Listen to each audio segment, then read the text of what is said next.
মুখ্যমন্ত্রীর অনুপ্রেরণায় বাংলার শপথ মাধ্যমে এক প্রান্ত থেকে অপর প্রান্তের যোগাযোগকে সুনির্দিষ্ট করতে রাজ্য সরকারের পক্ষ থেকে এক বড়সড় পদক্ষেপ গ্রহণ পথশ্রী ও রাস্তাশ্রী। এই প্রকল্পের মাধ্যমে পরিবহন দপ্তরকে আরো মজবুত করতে দেখা গেল উদ্যোগকে সামনে রেখে পশ্চিম মেদিনীপুর জেলার অন্তর্গত দাসপুর 2 নম্বর ব্লকের ব্যবস্থাপনায় ওই ব্লকের অধীন প্রায় 28টি গুরুত্বপূর্ণ রাস্তায় কাজের শুভ সূচনা হলো। এদিন দাসপুর 2 নম্বর বিডিও প্রবীর কুমার শীট ওই কাজের সূচনা করেন। ব্লক অফিস কার্যালয় থেকে ট্যাবলো নিয়ে মাইকিং প্রচারের মাধ্যমে কোন কোন রাস্তা অনুমোদন হয়েছে তা নিয়ে জনসাধারণকে জানানো হয়। এই বিষয়ে দাসপুর 2 নম্বর বিডিও প্রবীর কুমার শীট সংবাদ মাধ্যমের মুখোমুখি হয়ে কি জানালেন শুনুন।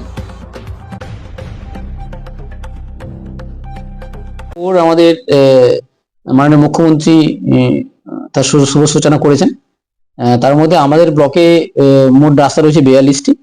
তার মধ্যে কিছু রাস্তা আমরা পঞ্চায়েত সমিতি বা ব্লক অফিস থেকে আমাদের রূপায়ণ করব, আর কিছু রাস্তা হচ্ছে জেলা পরিষদ বা ইসাইড দিয়ে রয়েছে তারা করবেন, এটাই রয়েছেন। আর আমাদের টোটাল যে 42 রাস্তা, বেনাই গ্রাম পঞ্চায়েত 5টি, আর তার সঙ্গে দুধকুমড়াতে 5টি রাস্তা রয়েছে, আর তার সঙ্গে রয়েছে হচ্ছে গৌড়াতে 5টি রাস্তা, দুধঘনাশ্রমে 5টি রাস্তা, কামালপুরে 3টি, খাঞ্জাপুরে 2টি, খেপুতে 5টি, নিশ্চিন্তপুরে 4টি, পলাশপাড়িতে 5টি এবং সাহায্যে 3টি, মোট 42টি রাস্তা।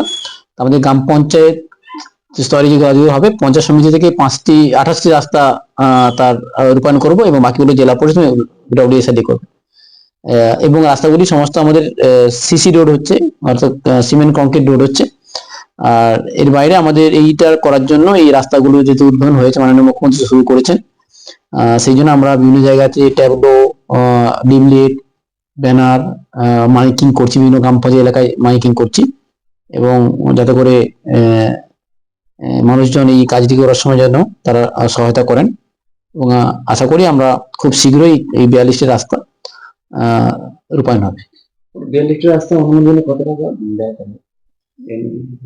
এইটা নিয়ে বিভিন্ন ডিপার্টমেন্টের লিঙ্ক রয়েছে, তো সেটা এই মুহূর্তে আমার সংখ্যাটা নেই। টোটাল কিলোমিটার এবং অ্যামাউন্টটা পরে আমি এটা পরে একদিন